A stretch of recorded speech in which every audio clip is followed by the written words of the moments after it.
another day, another mini vlog na naman po ng Antonio Mina. And for today's video mga Mimasur, ay aura ang mga persona. At sa ganitong ganap, siya na naman po ang aming iniintay. At bago ang masayang kaganapan kahapon, ay teka, hindi magpapakabog ang aking ina. Maaga nga siya nagpatina ng buhok sa aking panganay para laban na laban. Mga 2:00 nga kahapon ay gumayak na ako ng pagkilos. Akin ang pinaliguan ng mga bata at sumunod na rin ako. At inayos ako na rin muna ng buhok si Elira.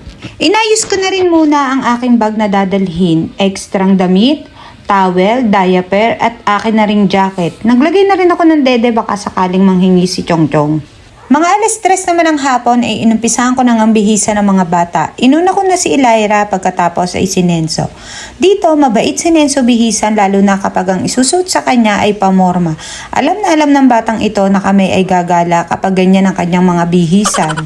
At habang kami naman ay nag-iintay sa atin namin matapos sa kanyang pagpupostura, nilibang ko muna ang mga bata. Hi guys! Hi guys! You say, I love you! I love you! Oh, galing eh. And at last, after 10 years, ay makakagora na ang mga persona. Medyo malayo lakarin nga ito mga mi dahil malayo din ang pinagarahian ng sasakyan ng aking bayaw.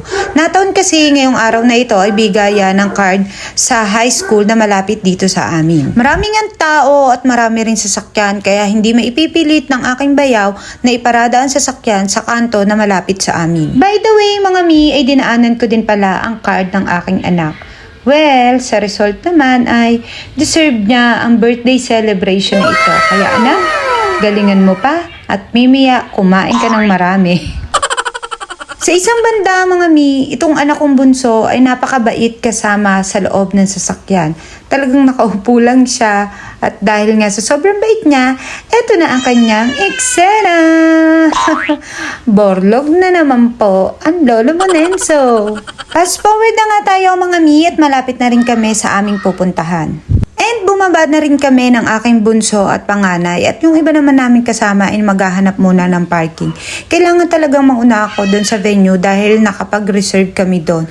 May oras ang reservation, dapat mga 5:30 ay nandun na kami. Open naman sila sa mga walk-in client pero dahil Friday nga kami lalakad ay hindi na ako nagbaka sakali. Talagang nagpa-reserve ako. Sa mga gusto nga pumunta dito, ayan ang kanilang price list. And pumasok na nga kami mga mi dahil sa loob na lang namin iintayin yung aming mga kasama. At dito nga sa loob ay busy-busy na sa pag-aasikaso si Nenso sa aming lamesa. Kumuha na rin kami ng aming kakainin at una ko nga lalantakin itong salmon. Kasunod naman itong aking mga igigrill. Ito talaga mga mi ang aking binabalik-balikan dito sa Yaki Mix. Mga ilang minuto lang ay dumating na rin ang aming mga kasama. At ito naman si Elira, akala mo ang tagal namin hindi nagkita. Kukuha pa nga ako ng iba pang kakainin kaya naman yung aking munang pamangkin ang aming pagbabantayin sa aming lamesa. Ikinuha ko muna si Nenso ng fries at Shanghai at ito naman sila mama ay busy na rin naman sa paghahanap ng kanilang mga kakainin. Sa mga ganitong pagkakataon nga mga mi ay kanya na ano ba bulol sa kanya-kanya? Kanya-kanya na kaming kuha. At sa pagkakataon ngang ito, mga mi, masur, ay galit-galit muna kami. Ang dami kong gutom dito, mga mi, dahil hindi nga ako nagtanghalian. Yung dalawa ko namang anak na bata, ay sotanghon lang ang aking pinakain. Ano ba, para sulit? Si Alexa nga pala, ang aking panganay, ang humiling na dito ganapin ang kanyang birthday. Alam ko na kung bakit, dahil marami siyang lalapangin. At nagluto-luto na nga kami mga mi para syala-syala na ang aming dating. At ito namang aking bayaw. Ano ba? Pati hotdog hindi na pinalampas. At hindi naman halata. Wow, na-enjoy ng bunso ko ang kinakain niya.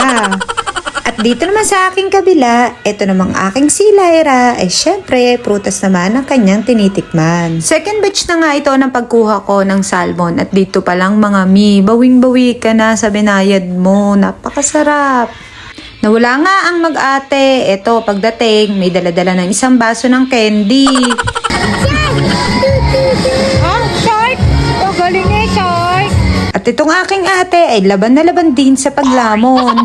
Naglaro din kami ng ganda-gandahan at pagkatapos nga nito ay kinantahan na si Alexa.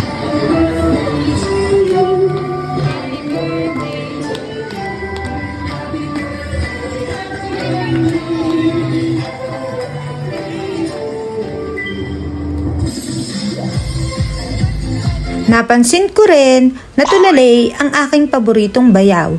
No choice naman ako, nag-iisa kong bayaw kaya paborito ko na. At sa kanyang harapan, si Alexa ang ubod ng taka, kaya ayan ang itsura. Si Elira ay laban na laban din naman. And after ng isang masaya at nakakabusog na kainan, kami ay gumayak ng umuwi. Si Kuya Sohan talaga ay malambing sa aking bunso dahil silang dalawa ang magpinsang lalaki kaya sila ang tropa-tropa. At ito namang dalawang maldita na si Nora at si Vilma ng aming pamilya ang magkasundo ngayon. Ito naman talagang si Alexa, kapag pinaghawak mo ng camera ay naka-auto zoom ang mga pagmumuka namin. By the way, mga mi, ay pauwi na mga persona. Kaya naman, that's all for today's video. Maraming salamat sa pagsama. Happy birthday, anak kong maganda!